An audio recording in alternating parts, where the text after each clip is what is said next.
اعوذ باللہ السمیع العلیم العظیم الحفیظ بوجہ الکریم وسلطانہ القدیم من الرجس الخبیث المخبث الشیطان اللعین الرجیم وقبیلہ ونفخہ ونفسہ وہمزہ۔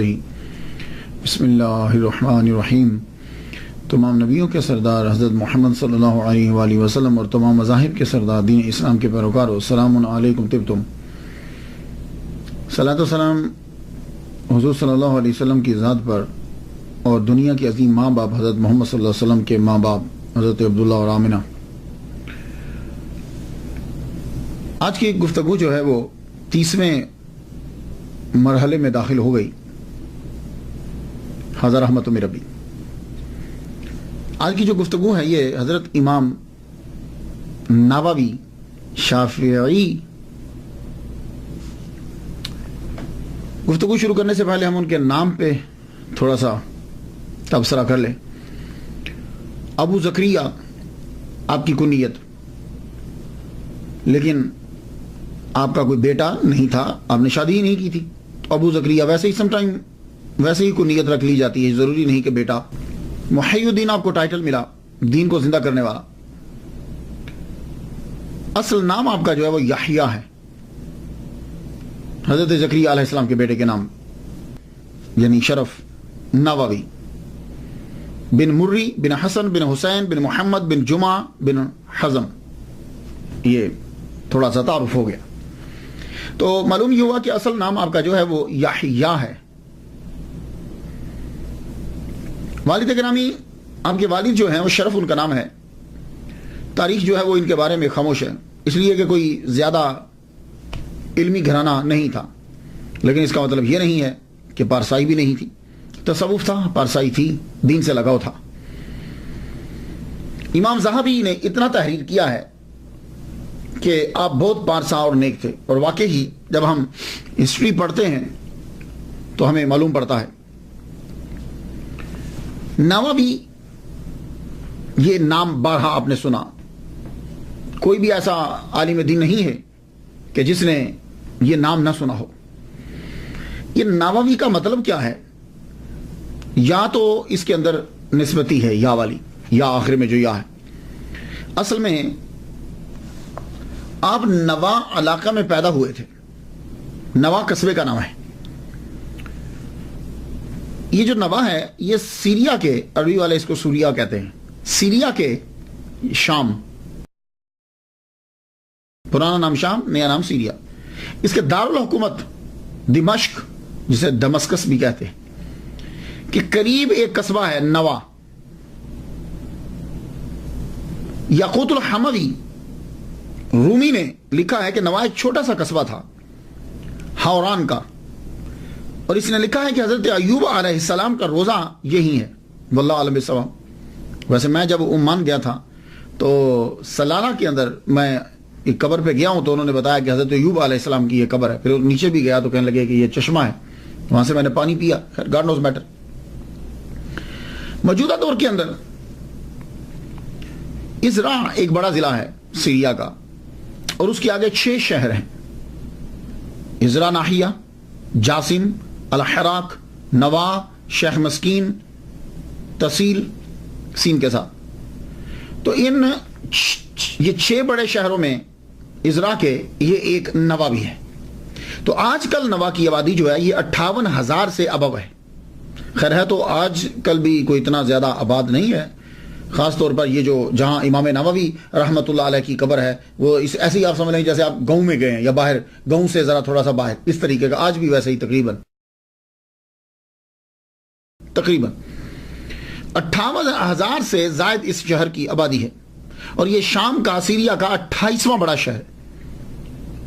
اس شہر میں رہنے اور پیدا ہونے کی وجہ سے یحییٰ بن شرف رحمت اللہ علیہ کو نووی کہا جاتا ہے۔ اب آپ کو سمجھ آ گئی کہ امام نووی، اس کو نووی بھی بول سکتے ہیں، اور اس کا تلفظ پروننسیشن نواوی بھی ہے، یعنی وا کو لمبا بھی کریں گے، نواوی بھی اور نواوی، یہ دونوں جو ہیں وہ پڑھے جا سکتے ہیں۔ محرم الحرم میں آپ کی ولادت ہوئی 631 ہجری میں، وصال آپ کا جو ہے وہ 676 ہجری میں ہے۔ آپ کی جو عمر مبارک ہے ٹوٹل وہ 45 سال 44-45 سال بنتی ہے، بس بہت کم عمر آپ کی، لیکن کام بہت زیادہ آپ نے کیا۔ آئیے چلتے ہیں زندگی ابتدائی دیکھتے ہیں۔ کچھ لوگوں کی آباء و اجداد یا ان کے بارے میں جب لکھا گیا تو تب لکھا گیا جب وہ مشہور ہوئے، تو جب مشہور ہوئے تب 40-50 سال کے ہو چکے ہوتے تھے، یا ان کے بارے میں لکھنے والے بعد میں آئے تو زیادہ تر جو ہے وہ تواریخ کے اندر کچھ نہ ملا۔ دیکھتے ہیں ہم امام نووی رحمۃ اللہ علیہ، آپ کے بھی والد اور خاندان کو اتنا مشہور نہیں ہے، نوا قصبہ کے اندر رہتے ہیں، اور آپ کے والد گرامی شرف کا ایک باغ ہے اور ایک چھوٹی سی دکان ہے۔ باغ، تھوڑی سی زمین اور ایک چھوٹی دکان، یہ آپ کے والد گرامی کا کل اثاثہ ہے۔ وہ کھیت جو ہے، وہ باغ جو ہے، اسی کے اندر گروسری، ویجیٹیبلز، گھر کی جو چیزیں ہیں جو گھر میں استعمال ہوتی ہیں کھانے کی اور پینے کی، فروٹ اور سبزی، وہ اسی کے اندر اگائی جاتی ہے، اور کچھ تھوڑی سی دکان پہ لا کے رکھ دی جاتی ہے، اور خرچہ جو ہے وہ چلتا رہتا ہے۔ یہ اگا ہوا مال باہر نہیں بیچتے تھے، کم بیچتے تھے، وہیں سے اگا ہوا گھر میں استعمال کیا جاتا ہے۔ کیوں؟ آپ پارسا ہیں، اور صوفی جو ہیں، متقی لوگ جو ہیں، وہ کھانے پہ بڑی دھیان دیتے ہیں، تو امام نووی رحمۃ اللہ علیہ کے والد گرامی گھر میں ہی اگاتے، اور وہ گھر میں ہی کھایا جاتا کہ تاکہ اس کی حلت میں کوئی شک نہ رہے، اور جب خوراک حلال ہو تو یہ بات یاد رکھیے گا تو پھر بچوں پہ اثر ضرور پڑتا ہے۔ تو اللہ تعالیٰ نے آپ کو بیٹا بھی جو عطا فرمایا، پھر محرم الحرام کے اندر اللہ نے آپ کو بیٹا دیا، اس بیٹے کا نام جو ہے زکریا علیہ السلام کے بیٹے کے نام پہ یحییٰ رکھا گیا۔ اب یہ بیٹا اپنے ماں باپ کو نماز پڑھتے ہوئے دیکھ رہا ہے، اپنے ابا کے ساتھ دکان میں جاتا ہے، اپنے والد کے ساتھ کھیتوں میں جاتے ہیں، اپنے والد کے ساتھ باغ میں جاتے ہیں، اور ابا کی پارسائی کو دیکھ رہے ہیں۔ اس دور کے اندر عام مسلمان بھی آج کے دور کے بڑے پارسا اور متقی مسلمان کے برابر ہوتا تھا، عام مسلمان بھی، یہ بات یاد رکھیے گا، عام مسلمان۔ آپ کے والد گرامی نے جب بیٹا پڑھنے کے قابل ہوا، آپ کے والد گرامی نے آپ کو داخل کروا دیا مسجد کے اندر۔ مدرسہ جو مکتب تو ہوتے تھے، تب مکتب ہی ہوا کرتے تھے، قرآن ہی سب سے بڑی کتاب ہوتی تھی، اور اسی کو سیکھنا علم ہوتا تھا۔ بیٹے کو داخل کروا دیا، آپ نے قرآن مجید پڑھنا شروع کیا، لیکن آپ کی طبیعت کے اندر بالکل حضرت یحییٰ علیہ السلام کا اثر ہے۔ اگر آپ حضرت یحییٰ علیہ السلام کو دیکھیں نا، وہ بھی تنہائی، اکثر تلاش کرنا پڑتا تھا کہ ہیں کہاں، اور وہ گوشہ میں بیٹھ کر تدبر و تفکر میں لگے رہتے تھے یا روتے رہتے تھے۔ یہی حال امام نووی رحمۃ اللہ علیہ کا، بچپن ہی سے گمسم، شاید کسی چیز کو سوچتے رہتے۔ قرآن مجید آپ پڑھنے لگے تو آپ کو معلوم ہے کہ جب مکتب میں جاتے ہیں تو ظاہر ہے اکیلے تو نہیں جائیں گے، ساتھ اور بھی جاتے ہیں لوگ، اور بچے بھی جاتے ہیں۔ آپ چھپ چھپ کے کیا کرتے کہ جب چھٹی ہو جاتی تو بھی قرآن مجید پڑھتے رہتے، کوئی کتاب ہاتھ لگ جاتی تو کتاب پڑھتے رہتے۔ 10 سال آپ کی عمر ہو گئی، 10 سال قرآن مجید حفظ کرنے پہ ڈال دیا والد گرامی نے، اور جب چھٹی ہوتی تو آپ قرآن مجید جو ہے وہی پڑھتے رہتے۔ ایک مرتبہ کیا ہوا، آپ بیٹھے ہوئے قرآن پڑھ رہے یا کوئی کتاب پڑھ رہے تھے، لڑکوں نے آگے تنگ کیا کہ اٹھو یحییٰ، آؤ ہمارے ساتھ کھیلو۔ آپ نے فرمایا میں نہیں کھیلوں گا، جاؤ مجھے پڑھنے دو۔ پھر بولے آؤ کھیلو ہمارے ساتھ۔ سارے لڑکے مل کر انسسٹ کرنے لگے کہ آج آپ کو ضرور لے کر جائیں گے، آج آپ ضرور کھیلیے گا۔ جب انسسٹ کیا آپ رونے لگ گئے۔ اس بات کو نقل کیا ہے شیخ یاسین ابن یوسف مراکشی نے، کہتے ہیں کہ یہ اس وقت دیکھ رہے تھے، میں دیکھ رہا ہوں کہ لڑکے تنگ کر رہے ہیں اور آپ رو پڑے۔ جب آپ روئے تو لڑکے جو ہیں وہ چلے گئے۔ جب آپ نے یہ سچویشن دیکھی تو اندر چلے گئے، مدرسہ میں گئے، مدرسہ میں جا کے پوچھا کہ اس مدرسے کا استاد کون ہے، ٹیچر کون ہے، بتایا گا یہ۔ تو آپ نے جا کر ٹیچر سے یہ کہا کہ یہ جو لڑکا بار یحییٰ جسے پکار رہے تھے، میں تمہیں اس لڑکے کے بارے میں بتانا چاہتا ہوں، اس لڑکے کی تعلیم پہ خاص دھیان دو، یہ لڑکا بڑا ہو کر عالم دین بنے گا۔ تو استاد، محلے کے استاد پوچھنے لگے بھائی آپ پامسٹ ہو، یووی ہو، کاہن ہو، کیا ہو؟ کہنے لگے میں کچھ نہیں ہوں، لیکن یہ لڑکا بہت کچھ بنے گا۔ یہ کہہ کر آپ چلے گئے۔ استاد جو ہیں، کچھ لوگوں کی بات ایسی ہوتی ہے کہ جب وہ بات کوئی سنتا ہے تو پھر وہ بات جم جاتی ہے، حالانکہ اس جیسی باتیں پہلے بھی سنی ہوتی۔ استاد نے یحییٰ امام نووی رحمۃ اللہ کے والد گرامی کو بلایا، وہ تشریف لائے، گفتگو چل پڑی. کہنے لگے یحییٰ کے والد گرامی شرف سے کہنے لگے آپ کو ایک بات بتاؤں، آج ایک بزرگ آئے تھے، بڑا نورانی چہرہ تھا ان کا، تمہارے بیٹے کے بارے میں کہہ رہے تھے کہ یہ بڑا ہو کر بڑا عالم دین بنے گا، تو تم خاص توجہ دیا کرو اس بچے کے اوپر. اب جب بات چھڑ گئی تو امام نووی کے والد گرامی شرف کہنے لگے ہاں یار، آپ بھی کہہ رہے ہو، میں بھی اس بچے کے اندر عام بچوں والی طبیعت نہیں دیکھتا. میں آپ کو استاد جی مولوی صاحب ایک بات بتاتا ہوں، یہ 7 سال کا تھا، اب تو اس کی عمر 10 سال ہو گئی ہے، یہ 7 سال کا تھا. تو ماہ رمضان المبارک ہم تراویح پڑھ کر تو ہم سب سو گئے. ہم جب سوئے تو رات کافی گزر گئی تو یہ بچہ اٹھ پڑا.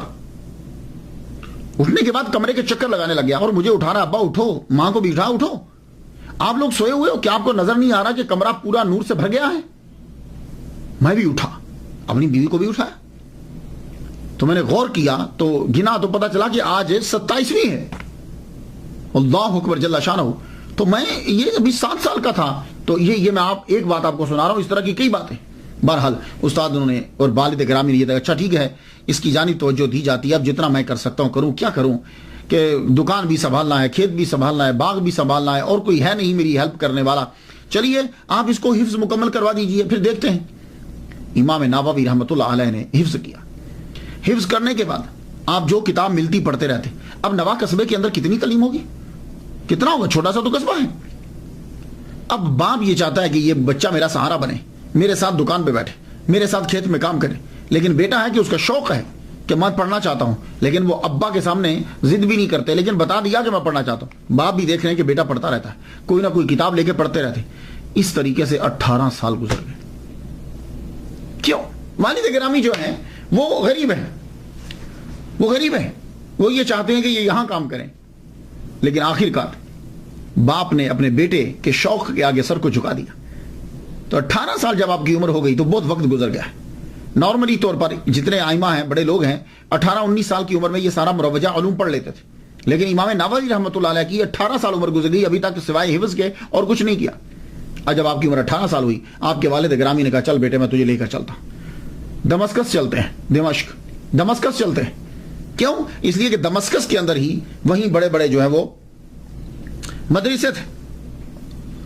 آپ جو ہیں نوا سے آپ دمشق کی جانب بڑھے. 649 ہجری میں دمشق میں پہنچے. اس شہر کو دمشق بھی کہا جاتا ہے، ویسے عام طور پر ہم دمشق کہتے ہیں، یہ ہمارے جو معاشرے کے اندر دمشق کی جانا، دمشق انگلش میں جب بولیں گے دمسکس. یہ اصل لفظ جو ہے یہ عبرانی سے آیا، یہ گریک یونان کے اندر، یونان سے آیا انگلش کے اندر، آگے پھر جو ہے وہ ہم نے بھی اس کو کچھ نہ کچھ اڈاپٹ کر لیا. یہ دمسکس جو ہے دوسرا بڑا شہر ہے سیریا کا. 2004 کے مطابق اس کی آبادی جو ہے وہ 2.6 ملین لوگ ہیں دمشق کے. یہ دمسکس کا معنی کیا بنتا ہے؟ Well watered place. یہاں کے پھل بڑے مشہور ہیں، باغات بہت زیادہ تھے. جب آپ کے والد آپ کو دمشق سے لے کر آئے 649 ہجری میں، تو تب بھی آج سے 883 سال قبل وہاں دمشق میں 300 سے زائد تعلیمی ادارے تھے جو پڑھا رہے تھے. اس میں کچھ کالجز کے سٹینڈرڈ کے تھے، کچھ سکول کے سٹینڈرڈ کے تھے، کچھ یونیورسٹی، اور کچھ جو ہیں وہ چھوٹے مکتب بول لیجیے. تو آپ کے والد گرامی نے آپ کو مدرسہ سارمیہ میں داخل کروا دیا. یا وہ غریب تھے، پیسے افورڈ کر نہیں سکتے تھے. سارمیہ میں جب داخل کروایا، امام نووی رحمۃ اللہ علیہ مدرسے میں پہنچے. داخلہ تو مل گیا آپ کو، 1 دن 2 دن گزر گیا، رہنے کو جگہ نہ ملی. آپ نے جا کے پوچھا پرنسپل سے کہ میں رہوں کہاں، میری رہائش کیا، کتابیں بکس کہاں رکھوں؟ کہا بھائی ہمارے پاس جگہ تو نہیں ہے، ہم آپ کو جگہ نہیں دے سکتے. امام نووی نے فرمایا جگہ نہیں دو گے تو میں چیزیں کہاں رکھوں گا؟ تو آپ اس مدرسے سے آگے بڑھے تو رواحیہ مدرسہ کے اندر جا کر آپ نے داخلہ لیا. یہ ایفیلیٹڈ تھا اموی یونیورسٹی کے ساتھ. یہ جو مدرسہ رواحیہ ہے، اس مدرسے کو ایک تاجر نے بنایا تھا. اس کا نام تھا ذکی الدین ابو القاسم، اور وہ ابن رواحہ کے نام سے مشہور تھا، تو اسی کی وجہ سے اس مدرسے کا نام جو ہے مدرسہ رواحیہ پڑ گیا. چونکہ آپ غریب تھے، داخلہ مل گیا، مدرسہ بھی اور اس کے اندر کمرہ بھی چھوٹا سا مل گیا، اتنا چھوٹا کمرہ کہ بمشکل کتابیں پوری ہیں، اور جب کتابیں رکھ لی تو لیٹنے کی جگہ کوئی نہیں. لیکن آپ کو شوق تھا آپ نے کہا کوئی بات نہیں، کتابیں رکھی، خود بیٹھے، یہ چاروں طرف آگے پیچھے ادھر کتابیں، بس پڑھنا شروع کر دیا. اب 18 سال آپ کی عمر ہے تو بہت تیزی کے ساتھ جانا ہے، سفر جو ہے وہ سمیٹنا ہے تیزی کے ساتھ اور جلدی کے ساتھ. آپ نے پڑھنا شروع کر دیا. اب اس کا ایک ہی حل تھا کہ آپ کلاسز زیادہ لیں، تو آپ نے دن میں 12 لیکچر لینا شروع کر دیے. یعنی 12 لیکچر سے مراد آپ یوں لیں کہ 12 سبجیکٹ جو ہیں وہ آپ نے پڑھنے شروع کر دیے ایک دن کے اندر. اب جب 1 گھنٹہ بھی اگر ایک سبجیکٹ پہ لگے تو 12 گھنٹے ہوئے، اور اب جو 12 گھنٹے کے آپ نے سبجیکٹ پڑھے ہیں اب اس کو یاد بھی کرنا ہے تو 12 گھنٹے لگے، 24 گھنٹے تو یہیں گزر گئے. تو 2 سال تک آپ نے اتنی محنت کی کہ 12 لیکچر روزانہ کے جو ہے وہ آپ لیتے، یہ آپ نے اب وہاں پڑھے تو تقریباً 8400 لیکچر 2 سال کے اندر آپ نے لے لیے، اور ان کو یاد کرنا ہے، ان کو لکھنا بھی ہے. یہ سب کچھ آپ نے بڑی تیزی کے ساتھ کور کرنا ہے. مسلم شریف آپ نے ابو اسحاق الواسطی سے پڑھی. دمشق کے جتنے بھی مشہور جو سب سے بڑے 20 علماء تھے، اسکالر تھے، ان سے آپ نے علم جو ہے وہ حاصل کیا. اور یہ 20 اسکالرز اپنے اپنے فن کے امام تھے. کم کھاتے، کم سوتے، بولنا بہت کم، ہم وقت پڑھتے رہتے. اور اگر کبھی بازار جانا ہو جاتا، آدمی گزرتا ہے کوئی چیز لینے جاتا تو بک ساتھ لے جاتے، تو رستے میں پڑھتے ہوئے چلے جاتے، یا کوئی چیز جو ہے وہ یاد کرتے ہوئے جاتے. واکنگ کے اوپر بھی پڑھتے چلے جانا ہے. 2 سال تک آپ نے پڑھا. حدیث، Islamic jurisprudence, principle of jurisprudence, syntax, ایٹمالوجی، لغت، نحو. 6 سال 6 مہینے کے اندر آپ نے ہر سبجیکٹ میں پی ایچ ڈی کر لی. یہ میں لفظ بول رہا ہوں تاکہ سمجھ میں آ جائے کہ یعنی آپ نے اتنا پڑھا کہ 6 سال 6 ماہ کے اندر آپ نے ہر حدیث کے اندر، ایٹمالوجی کے اندر، سینٹیکس کے اندر، جیورسپروڈنس کے اندر، پرنسپل آف جیورسپروڈنس کے اندر آپ نے ہر سبجیکٹ کے اندر پی ایچ ڈی کر لی. اب پی ایچ ڈی ہوتی کیا ہے بھئی؟ یہی تو ایک مضمون لکھنا ہوتا ہے نا. تو آپ نے جتنے مضمون پڑھے ہر ایک کے اوپر کتاب لکھی تو پی ایچ ڈی تو ہو گئی. جتنی کتب ہیں اس کے اوپر حواشی لکھتے چلے جاتے. جب آپ علم حاصل کر چکے، آپ نے پڑھ لیا 6 سال 6 ماہ تقریباً، اس کے بعد آپ حج کرنے کے لیے گئے. تو کہتے ہیں کہ حج کرنے کے لیے آپ اپنے ابا کے ساتھ گئے تھے، بعض کہتے ہیں کہ اکیلے حج کرنے کے لیے گئے. حج کرنے کے لیے آپ گئے، مختصر سی سیر و سیاحت کی، یہ بڑی ضروری ہوتی، مختصر سی سیر و سیاحت بھی کی. اس کے بعد آپ واپس آ گئے، واپس دمشق کے اندر پہنچے. دمشق میں جب آئے تو یہاں آپ کو مدرسہ اشرفیہ کا ہیڈ بنا دیا گیا. وہاں تدریسی آپ کو استاد کے منصب پر فائز کر دیا گیا مدرسہ اشرفیہ کے اندر.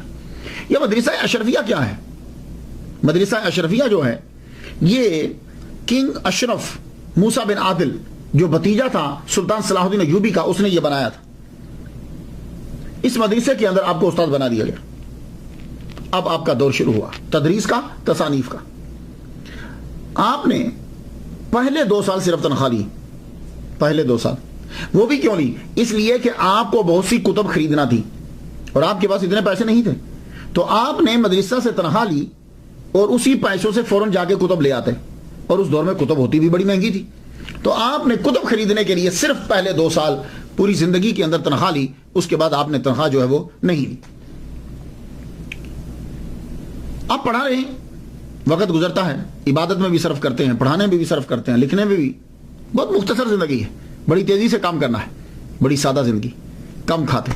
بس ایک امامہ تھا سر پہ پہنتے ہوئے، ایک لمبا سا گاؤن، کپڑے بھی سادہ، خوراک انتہائی سادہ. اور دمشق کا خوراک تو آپ کھاتے ہی نہیں تھے. دمشق کے اندر جو پھل اگتا تھا اور جو گروسری تھی آپ نہیں کھاتے تھے. تو پھر آپ پوچھیں گے کہ کیا کھاتے کیا تھے؟ آپ کے والد گرامی نوا سے اپنے باغ، اپنی کھیت کی چیزیں لے کر آتے، کچھ زیتون لے کر آتے، وہ لے کر آتے تو یہ ان کو سنبھال لیتے، یہ سنبھال لیتے تو پھر اس کو اگلی آمد تک سنبھال کے رکھتے. تو کیا کرتے؟ زیادہ تر تو روزے سے رہتے تھے، تو صبح ہوتی تو پانی پی کے رکھ لیتے، رات ہوتی تو عشاء کے بعد جو ہے تھوڑا سا کھانا کھا لیتے، وہ کھانا جو اپنے والد گرامی لائے تھے. اور دمشق میں نہیں کھاتے تھے، وہاں کا اگا ہوا فروٹ اور وہ چیزیں وہ نہیں کھایا کرتے تھے. وجہ کیا ہے؟ ان کو شک تھا دمسکس کے خوراک میں، پروڈکشن میں، اس کے پھلوں میں ان کو شک تھا. شک کیوں تھا؟ یہ جو دمشق ہے حضرت عمر کے دور میں یہ فتح ہوا اور یہ زمین وقف کی تھی. وقف کیا ہوتا ہے؟ وقف یہ ہے کہ یہ چیز غریبوں کی ہے. تو اب کیا ہوگا کہ یہ جب یہ چیز غریبوں کی ہے تو اب اس سے جو بھی پروڈکشن ہوگی وہ غریبوں کو ہی جائے گی. یہ وقف ہے. یہ میں سمپل سی مثال دے رہا ہوں. تو دمشق کی لینڈ جو ہے وہ وقف تھی. جب وہ وقف تھی اب نہیں معلوم، امام نووی رحمۃ اللہ فرماتے ہیں کہ 600 سال میں دمشق کی زمین اکثر وقف تھی. فقہ میں وقف ہوگا جب تک معلوم ہو جائے. تو آپ یہ پوچھتے تھے، آپ کو یہی رہتا تھا who put it and for whom it was put. کس کا ہے؟ کوئی ملکیت کون شامل ہے؟ مال کدھر سے آ رہا ہے؟ تو یہ ملکیت کے اندر جو ہے نا وہ شک و شبہ کی وجہ سے آپ پھر خوراک ہی استعمال نہیں کرتے تھے. تو وہاں سے منگوایا کرتے تھے آپ اپنے ابا سے. 91 کلومیٹر کا سفر طے کر کے جو ہے وہ نوا سے وہاں پہنچتے دمشق کے اندر اور وہاں آ کر وہ خوراک جو ہے وہ دیا کرتے. اب کی خوراک اتنی سادہ ہوتی تھی کہ قاضی القضات چیف جسٹس ایک مرتبہ عید کے دن آ گئے امام نووی رحمۃ اللہ کے پاس. جب آئے تو عید کے دن آدمی موسٹلی کھانا اچھا کھاتا ہے. آپ کے پاس آئے تو دیکھا آپ کچھ کھا رہے ہیں، سوپ سا بنا ہوا ہے، broth means some kind of soup, vegetable اس کے اندر، لیکن گوشت نہیں ہے، میٹ نہیں ہے. تو وہ سوپ سا بنا ہوا ہے، نہ آئل ہے اس کے اندر، نہ کچھ چیز ہے، تو آپ اس کو جو ہے وہ لے رہے بغیر روٹی کے. قاضی القضات جو ہیں شیخ سلیمان ازاری وہ بیٹھے، آپ نے فرمایا آؤ یار کھاؤ. انہوں نے جب دیکھا کہنے لگے بھائی یہ میرے حلق سے نیچے نہیں اترے گا. تو قاضی کے بھائی جو تھے وہ شہر گئے، شہر میں جا کر وہاں سے وہ بھنا ہوا گوشت اور کچھ مٹھائی لے کر آئے. وہ لا کے جب رکھی تو کہنے لگے امام نووی سے آؤ کھائیے. فرمانے لگے یہ میرے حلق سے نہیں اترے گا. تو سادہ خوراک، سادہ زندگی، سوچ صرف یہی تھی کہ اللہ کے رضا کے لیے میں کچھ لکھ جاؤں. اب یہی تدریس کے دوران ہی تصانیف کا سلسلہ بھی شروع ہوتا ہے اور بڑی تیزی کے ساتھ. کتابیں تو اور لوگوں نے بھی لکھی، بڑی لکھی، مگر آپ نے 20 سال کے عرصہ میں جتنی کتابیں لکھ دی ہیں نا، دوسرا آدمی پوری زندگی میں اتنی لکھتا ہے جتنی آپ نے 20 سال کے اندر لکھ دی. اور یہ بھی آپ کی بہت بڑی کرامت ہے، بڑی عظیم کرامت ہے آپ کی. اب آپ ان کی کتابیں جب دیکھیں، المنہاج شرح مسلم شریف، ریاض الصالحین، کہاں نہیں ہوگی یہ کتاب؟ ہر علامہ کی لائبریری کے اندر ریاض الصالحین آپ کو ضرور ملے گی. شافعی فقہ کے مطابق اصول فقہ تحریر کیا، المجموع شرح المہذب، منہاج الطالبین، تہذیب الاسماء واللغات، التقریب والتأثیر فی سنن البشیر والنذیر، ما تمس علی حاجت القاری لصحیح البخاری، تحریر التنبیہ، کتاب الاذکار، یہ بھی آپ نے لکھی. آپ کی ایک مشہور کتاب ہے اور دعاؤں کا مجموعہ ہے، اس کے اندر بہت ساری دعائیں ہیں حضور صلی اللہ علیہ وسلم سے جو نقل ہیں. اس لیے کہا جاتا تھا بائع الدار واشتری الاذکار، بیچ گھر بار خرید اذکار. التبیان فی آداب حملۃ القرآن، الآداب الفتوى والمفتی، الترخیص فی القیام، المناسک، شرح ابی داؤد، شرح ترمذی، روضۃ الطالبین، 40 نووی، 40 النوویہ، الاربعون النوویہ، من الاحادیث الصحیحۃ النبویہ، اربعین نووی، اربعین نووی، اکثر آپ اس کا نام جو ہے آپ سنتے ہیں.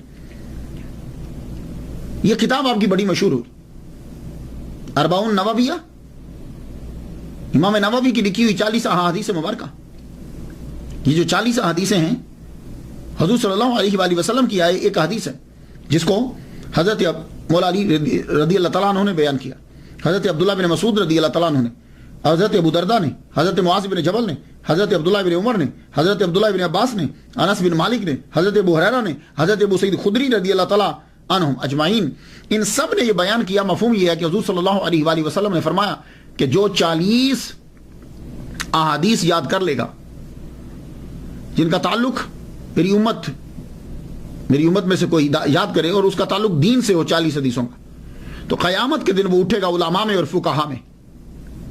اور ایک حدیث میں ہے کہ وہ شہداء میں اٹھے گا، یعنی جب علماء کا گروپ اٹھایا جائے گا اس کے اندر ان کو بھی شامل کر دیا جائے گا. جیسے آپ دیکھیں نا جب سیلیبریٹیز جا رہی ہوتی ہیں تو بیچ میں دوسرے بندے بھی ہوتے ہیں، تو علماء کا گروپ اٹھے گا تو بیچ میں وہ بھی بندہ ہوگا، شہداء کا گروپ اٹھے گا بیچ میں اس بندے کو بھی جگہ دے دی جائے گی. 40 یہ حدیث، اس حدیث پر جو ہے وہ عمل کیا. پھر بہت سے لوگوں نے 40 احادیث مبارکہ جو ہیں وہ لازمی لکھی انہوں نے. امام نووی رحمۃ اللہ علیہ لکھتے ہیں کہ میرے علم کے مطابق سب سے پہلے عبداللہ بن مبارک نے لکھی 40، پھر اسلم بن توسی نے، حسن بن سفیان النسائی نے، ابو بکر اجری نے، ابو بکر محمد بن ابراہیم الاصفہانی دارا قطنی نے، الحاکم ابو نعیم نے، عبد الرحمن سلامی نے، ابو سعید الملینی نے، ابو عثمان صابونی نے، امام بائحقی رحمۃ اللہ علیہ نے. ان کے علاوہ ہزاروں لوگوں نے 40 لکھی ہے. ابھی آپ چلے جائے دیکھیے کئی لوگوں نے 40 لکھی. میں ابھی دیکھ رہا تھا ڈاکٹر طاہر القادری صاحب کی بھی ایک 40 ہے. 40 بہت سے لوگوں نے لکھی، لیکن جو شہرت امام نووی رحمۃ اللہ علیہ کی 40 کو ملی ہے یہ کسی کو نہیں ملی. یہ اللہ کا کوئی خاص کرم ہے. کسی نے 40 لکھی تو ایک موضوع پہ جہاد پہ لکھ دی، کسی نے مسجد پہ لکھ دی، کسی نے رمضان کی ساری حدیثیں 40 کٹھی کر دی، کسی نے قرآن کی 40 حدیثیں کٹھی کر دی، کسی نے علم کے اوپر 40 حدیثیں کٹھی کر دی. ہر ایک نے تباہ آزمائی کی ہے. لیکن امام نووی رحمۃ اللہ علیہ نے جب 40 نووی لکھی تو آپ نے پہلے یہ دیکھا کہ بخاری اور مسلم صحیح حدیث جو ہیں وہ اس کے اندر لکھی آپ نے. لیکن حدیث 40 نووی لکھتے ہوئے آپ نے اوپر چین نہیں لکھی. کہتے ہیں کیوں نہیں لکھی؟ اس لیے کہ تاکہ یاد کرنے میں جو ہے وہ آسانی ہو جائے، وہ اسناد کے چکر میں نہ پڑا رہے. لیکن ایک بات میں آپ کو بتاتا جاؤں، اللہ تعالیٰ نے اس کو جو اتنا مقبول کیا ہے، اس بات سے اس سے اندازہ لگا لیجئے کہ یہ دلیل ہے قبولیت کی. یہ مقبولیت جو ہے یہ قبولیت کی دلیل ہے. اس کی 200 سے زیادہ شروحات لکھی جا چکی ہیں اس وقت. 40 نووی کی 200 سے زیادہ شروحات جو ہیں وہ لکھی جا چکی ہیں. اللہ اکبر جل شانہ. یہ رب تعالیٰ کی عطا ہوتی ہے. کتنے لوگوں نے لکھا، لیکن یہ آپ کا اخلاص ہے کہ اللہ تعالیٰ نے اسے اپنی بارگاہ میں جو ہے وہ قبول فرما لی.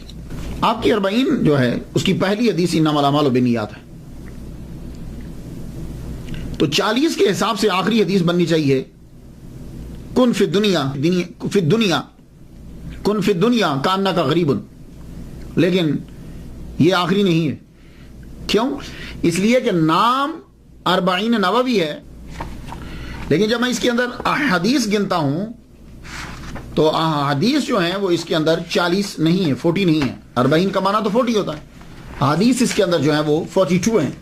لک، اور آخری حدیث قال اللہ تعالی یا ابن آدم انک ما دعوتنی ورجوتنی غفرت لک علی ما کان منک ولا ابالی یا ابن آدم.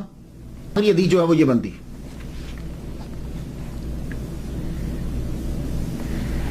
اب اس کا جواب جو ہے وہ کیا ہے کہ نام تو ہے کہ 40 حدیث، لیکن بیچ میں 40 نہیں ہے. تو وہ کہتے ہیں کہ بات یہ نہیں ہے کہ صرف 40 کے عدد کو ہی پورا کرنا، اس سے آگے نہیں بڑھنا. اصل مقصد حدیث مبارکہ پر عمل کرنا ہے کہ 40 جو ہے وہ ہونی چاہیے. اس کا مطلب یہ نہیں ہے کہ تم زیادہ نہیں لکھ سکتے، کہ جس کو 40 آ گئی کم نہ ہو زیادہ ہو جائیں تو 40 اندر آ گئی. اس کے علاوہ آپ کی کتاب المقاصد فی التوحید والعبادۃ والتصوف، تصوف کے اوپر زبردست کتاب ہے آپ کی. آپ پیدائشی ولی ہیں. پوری زندگی آپ نے حضرت ابو ذر غفاری رضی اللہ تعالیٰ عنہ کے مطابق جو ہے وہ گزار ڈالی. پوری زندگی آپ کے اوپر تصوف کا غلبہ رہا. اور آپ کی کرامات آج تک زندہ کتابیں ہیں آپ کی، یہ زندہ کرامت ہے۔ اور یہ کتاب جو تصوف پہ لکھی، اس کے اندر آپ نے 5 خصوصیات لکھی ہیں صوفیہ کی، کہ صوفی کے اندر یہ 5 چیزیں ہونی چاہیے۔ خلوت و جلوت میں اللہ کے ہونے کا احساس، پہلا۔ دوسری صفت قول و فعل میں حضور صلی اللہ علیہ وسلم کی اتباع۔ تیسری صفت زیادہ مانگنے اور زیادہ ملنے سے بچنا۔ چوتھی جو رب نے دیا اس پہ قناعت۔ پانچویں ہر کام میں اللہ کی خوشنودی۔ اور یہ ہے تصوف۔ تو تصوف کا غلبہ آپ کی زندگی میں رہا آخر تک۔ بستان العارفین فی الزہد و تصوف ایک اور کتاب آپ کی، اس کتاب کے اندر قدیم صوفیاء کے انمول اقوال درج کیے، جن کا تعلق زیادہ تر ہے تزکیہ نفس کے اندر، کہ نفس کو جو ہے وہ پاک کس طریقے سے کرنا ہے۔ امام شافعی رحمۃ اللہ علیہ کا قول نقل کیا، قول ہے کہ صرف مخلص کو پتہ چلتا ہے کہ ریاکاری کیا ہے۔ یہ امام شافعی رحمۃ اللہ علیہ کا قول ہے۔ کیا مطلب؟ تصوف میں یہ ایک اہم موضوع ہے، ریاکاری ایک اہم موضوع۔ اس سے بچنا کیسے؟ ریاکاری سے بچنا مسٹ ہوتا ہے، اس کے لیے ولی صوفی بڑا کام کرتا ہے۔ تو امام نووی نوٹ لکھتے ہیں کہ منافقت کیا ہے اور ریاکاری کیا ہے، یہ صرف وہی جان سکتا ہے جو اللہ کے لیے کام کر رہا، اخلاص کا، بڑے اخلاص کے ساتھ طلبگار ہو، اخلاص کا، انتہائی اخلاص کے ساتھ طلبگار ہو۔ بہت ریاضت، مجاہدہ و مراقبہ کے بعد جا کر معلوم ہوتا ہے کہ منافقت اور ریاکاری کیا ہے۔ تو تصوف کے اوپر اور پوری زندگی ولیوں کی طرح جو ہے، جیسے جسے ہم نے تقسیم کر ڈالی ہے، ایک بہت بڑے صوفی، بہت بڑے علامہ، اور آپ کا لکھی ہوئی حزب، آپ کا لکھا ہوا ورد، وہ آج بھی لوگ جو ہیں وہ پڑھتے ہیں، ورد الامام النووی۔ اسے حزب النووی بھی کہا جاتا ہے۔ عرب میں صوفیہ کرام اسے اپنے وظائف میں پڑھتے ہیں۔ علامہ محمد سعید رمضان البوتی یہ بہت مشہور ہیں، 60 سے زائد انہوں نے کتابیں لکھی ہیں۔ 21 مارچ 2013 میں ان کو سیریا کے اندر مار ڈالا گیا، شام میں شہید کر دیا گیا ان کو۔ یہ تحریر کرتے ہیں کہ ورد الامام النووی جو ہے، یہ امام نووی کے ہی ہیں، پوری چین جو ہے انہوں نے بیان کی کہ کس نے کس سے لیا، کس نے کس سے روایت کی، اور وہ خود بھی اس کو اپنے وظائف میں پڑھا کرتے تھے، اور صبح، خاص طور پر صبح کے وقت اسے جو ہے وہ پڑھتے تھے۔ سلسلہ نقشبندیہ جو ہیں، یہ تو خیر اشعری ہیں، سلسلہ نقشبندیہ کے اندر جو ہے یہ اس وظیفے کو پڑھا جاتا ہے عرب ممالک کے اندر، عرب ممالک میں جو لوگ ہیں۔ یہ اگر ورد الامام النووی آپ کو ملے تو آپ اسے ضرور پڑھا کریں۔ بسم اللہ اللہ اکبر سے شروع ہوتا ہے۔ اس کی خاص بات جو ہے وہ سن لیجیے۔ اقول والا نفسی والا دینی والا اہلی والا اولادی والا مالی والا صحابی والا ادیانہم والا اموالہم الف الف بسم اللہ اللہ اکبر۔ اقول والا نفسی والا دینی والا اہلی والا اولادی والا مالی والا صحابی والا ادیانہم والا اموالہم الف الف الف لا حول ولا قوة الا باللہ العلی العظیم۔ بسم اللہ و باللہ و من اللہ و الی اللہ و علی اللہ و فی اللہ ولا حول ولا قوة الا باللہ العلی العظیم۔ یہ ہے ورد الامام النووی۔ مختصر ہے، اگر آپ کو عربی آتی ہو تو آپ اس کو جو ہے وہ 7-8 منٹ کے اندر جو ہے وہ اس وظیفے کو پڑھ دیتے ہیں۔ اجتماعی طور بھی اسے پڑھا جاتا ہے۔ اس کے اندر بڑا ہی آدمی پریشانیوں سے بچتا ہے۔ اللہ تعالیٰ کا خاص کرم جو ہے وہ شخص کے پہ ہوتا ہے جو اس حزب النووی کو پڑھتا ہے۔ امام نووی رحمۃ اللہ علیہ کی خاص بات، باوجود اس بات کے کہ کوئی اتنا بڑا امیر خاندان نہیں ہے، لیکن چونکہ آپ کے اندر تقویٰ ہے، اس لیے آپ کے اندر کلمۃ الحق، دشمن بادشاہ کے سامنے بھی آپ دین کو بیان کر رہے ہیں۔ سچ کو بیان کرنا بادشاہ کے سامنے بڑا مشکل ہوتا ہے، اور آپ نے بیان کیا۔ آپ کے دور کے اندر جن کی حکومت تھی، آغاز ہوا، وہ خاندان غلامہ ہیں، ممالک۔ یہ ممالک کون ہیں؟ ان کا دوسرا سلطان جو ہے وہ ظاہر بی برس ہے۔ ظاہر بی برس دوسرا سلطان۔ یہ سلطان صلاح الدین ایوبی کے فوج میں سپاہی تھا۔ اس کو 10 فوجیوں کے اوپر حاکم بنایا گیا، پھر 100 فوجیوں کے اوپر حاکم بنایا گیا، پھر 1000 کے اوپر حاکم بنایا گیا، پھر 10,000 کے اوپر حاکم بنایا گیا۔ اور جب ایوبیوں کی حکومت ختم ہو گئی تو پھر یہ جتنے ہیں سب ممالک، جتنے یہ سب مل کر اس نے حملہ کیا تتاریوں منگولیوں کے ساتھ، مار بھگایا ان کو فارس تک، اس کے بعد جتنا قبضہ جو ہے وہ کر لیا انہوں نے، یہ سلطان یہ خلیفہ بنا۔ اور جب یہ دمشق کے اندر داخل ہوا تو پورے تکبر کے ساتھ کہ میں نے اس کو فتح کیا ہے منگولوں سے، لیکن جب یہ آیا امام نووی رحمۃ اللہ علیہ پسند کرتے تھے اسے، کیوں؟ اس نے تتاریوں کو مار بھگایا، لیکن اس کے سسٹم کو آپ پسند نہیں کرتے۔ جب یہ دمشق میں داخل ہوا اس نے حکم نامہ جاری کیا، لیٹر ارسال کر دیا سب کو کہ بادشاہ کو جو ہے وہ ٹیکس دیا جائے۔ امام نووی رحمۃ اللہ علیہ نے فوراً خط لکھا، اس کو خط لکھ کے فرمانے لگے سن، اسلامک فقہ میں خلیفہ کے لیے ٹیکس حرام ہے، اسلام میں زکوٰۃ کا نظام ہے۔ کچھ لوگوں نے آواز اٹھائی، لیکن یہ ظاہر بھی برس کے خلاف جو سب سے بڑی آواز تھی وہ حضرت امام نووی رحمۃ اللہ علیہ کی۔ امام یحییٰ النووی رحمۃ اللہ علیہ آپ نے لکھا تمہیں خدا کا خوف نہیں ہے اے خلیفہ؟ جیسے تمہیں اللہ تعالیٰ نے کہا ہے ویسے کام کرو، جیسے اللہ چاہتا ہے ویسے کام کرو۔ تاتار نے مسلمانوں کی زمین جو ہے وہ ظلمن لے لی تھی، گویا کہ وہ چور تھے اور یہ مال مسروقہ ہے۔ اب تم نے قبضہ واپس لیا تو بتاؤ مال حقدار کو واپس کرنا چاہیے یا خود کھانا چاہیے؟ تم چوری کا مال کھاؤ گے؟ تم میں اور منگولوں میں فرق کیا رہ گیا؟ کچھ علماء دربار نے یہ فتویٰ دے دیا تھا کہ تم نے لڑ کے لیا ہے، تم قابض ہو، یہ تمہاری ذاتی جگیر ہے۔ جب خط بیبرس نے پڑھا تو سیخ پا ہو گیا، حکم دیا اس عالم کو اس عالم کی تمام مراعات اور وظائف اور تنہائیں ختم کر دی جائیں۔ لوگوں نے کہا جناب وہ آگے نہیں لیتا، وہ تنہا نہیں رہتے، کوئی مراعات اس کو نہیں دی جاتی۔ اب امام نووی کو اپنے دربار میں بلایا، دیکھوں گے یہ ہیں کون؟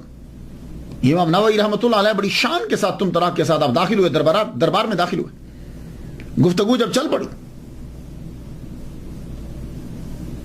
تو وہ کہنے لگا کہ آپ نے میرے خلاف فتویٰ دیا ہے، آپ مجھے بتاؤ، میں یہ جو لوگوں سے پیسے لے رہا ہوں یہ میں جہاد کا ٹیکس لے رہا ہوں، مجھے جہاد کرنا ہے، پیسے چاہیے، میں اس لیے ان سے ٹیکس لے رہا ہوں۔ اب آپ بتاؤ، سارے مولوی بیٹھے ہیں، کیا جہاد کے لیے یا ایمرجنسی ہو جائے تو بادشاہ خلیفہ جو ہے وہ ٹیکس نہیں لے سکتا؟ تو بات تو بالکل اس کی بجا تھی، فقہ کے اندر یہ جائز ہے، جب ایمرجنسی نافذ ہو جاتی ہے تو زکوٰۃ کے علاوہ بھی پیسے خلیفہ جو ہے وہ عوام سے لے سکتا ہے۔ لیکن آپ نے کیا فرمایا سن لیجئے، اور یہ حضرت امام نووی کا ہی خاصہ ہے کہ آپ نے یہ جملے بول دیے۔ آپ نے فرمایا سن، تم یہ جو دلیل دے رہے ہو کہ میں جہاد کا ٹیکس لیتا ہوں، سنو، غور سے سنو۔ دربار میں سناٹا چھا گیا، دربار میں تقریر فرمانے کہ خلیفۃ المسلمین سن، کس نے حکومت دی؟ آپ کے ہاتھ حکومت کس نے دی؟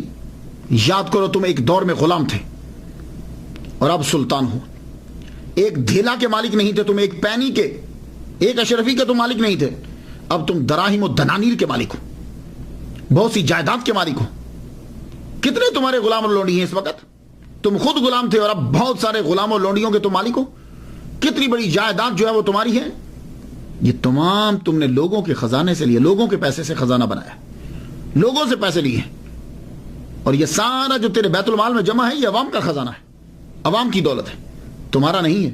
تم اس وقت جہاد کا ٹیکس لگا سکتے ہو جب تیرے پاس کچھ نہ ہو، اور یہ ساری دولت تو واپس بیت المال میں دے دے یا لوگوں میں تقسیم کر دے، اور تیرے پاس کچھ بھی نہ ہو، جیسے حضرت عمر بن عبد العزیز رضی اللہ تعالیٰ عنہ نے یہ سارا کا سارا کچھ جو ہے وہ دے دیا تھا، تب جا کے تو جہاد کا ٹیکس لے سکتا ہے۔ ساروں کا مال اپنے پاس جمع کر کے اور تو خود کو غریب سمجھ رہا ہے؟ اللہ اکبر جل شان، اس کا ایک رنگ آئے اور ایک رنگ جائے۔ بڑی دیر تک سر جھکائے رہا، کہنے لگا جاؤ، چلے جاؤ، میرے دربار سے نکل جاؤ اور نوا چلے جاؤ واپس، تم دمشق میں رک ہی نہیں سکتے، تم نوا چلے جاؤ، اپنے قصبے میں گاؤں میں واپس پلٹ جاؤ۔ اب وہاں سے گاؤں میں چلے گئے، کچھ عرصے کے بعد بادشاہ نے آپ کو واپس بلا لیا، کہا آپ تدریس کا سلسلہ جو ہے وہ شروع کیجیے۔ دربار میں بیٹھے ہوئے خاص نے پوچھا، امیر نے حضور واپس کیوں بلایا آپ نے؟ کہنے لگے اس ڈر سے محمد مصطفیٰ صلی اللہ علیہ وسلم نے فرمایا کہ جس نے میرے ولی سے، اللہ کہتا ہے حضور کی زبان سے کہ جس نے میرے ولی سے دشمنی کی میں اسے اعلان جنگ کرتا ہوں، تو مجھے ڈر آ گیا کہ خدا کا قہر مجھ پہ غالب نہ آ جائے۔ تو کہنے لگا وہ دربار میں سے بھیجا کیوں تھا آپ نے؟ دربار سے کیوں بھیجا تھا؟ اگر اتنا ڈر تھا تو نوا نہ بھیجتے؟ کیا لگے نہیں،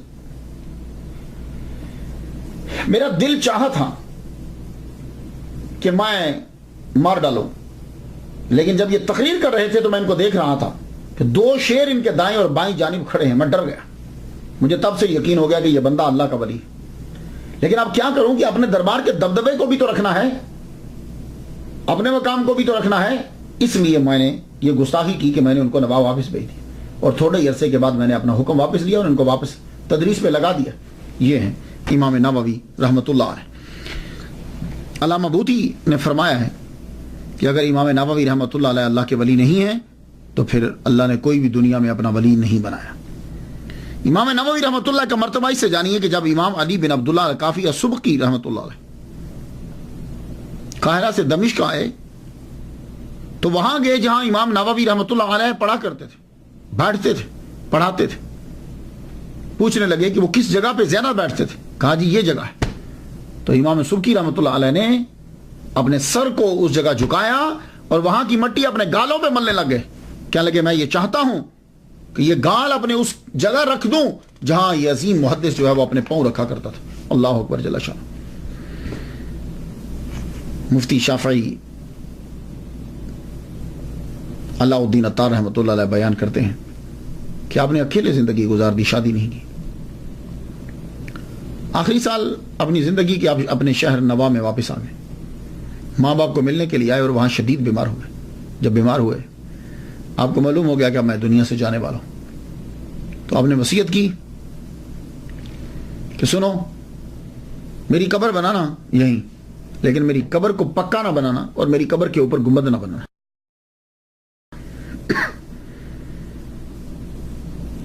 آپ کی یہ وصیت پر عمل رہا، کیونکہ آپ کے والد گرامی بھی زندہ رہے۔ 9 سال کے بعد آپ کے والد گرامی، آپ کی وفات کے 9 سال کے بعد آپ کے والد گرامی کی وفات ہوئی۔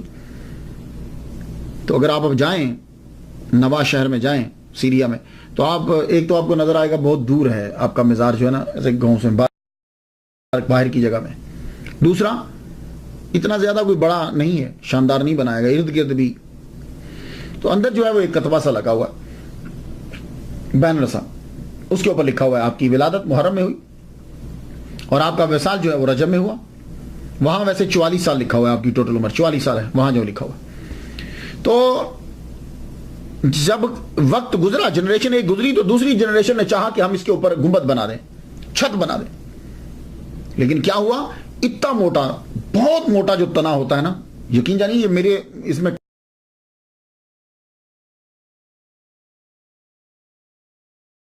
کلابے میں یہ بھی نہیں، میرے بازو میں نہیں آئے گا، وہ اس سے بھی بڑا ہے وہ، اگر آپ دیکھیں جا کے تو وہ اتنا بڑا درخت جو ہے وہ آپ کی قبر کے بالکل اوپر اگا ہوا ہے، وہ اتنی بلندی پر گیا ہے اس کی شاخیں اور وہ کہ نہ تو اوپر چھت ڈالی جا سکتی ہے اور نہ ہی اوپر گنبد بنایا جا سکتا ہے۔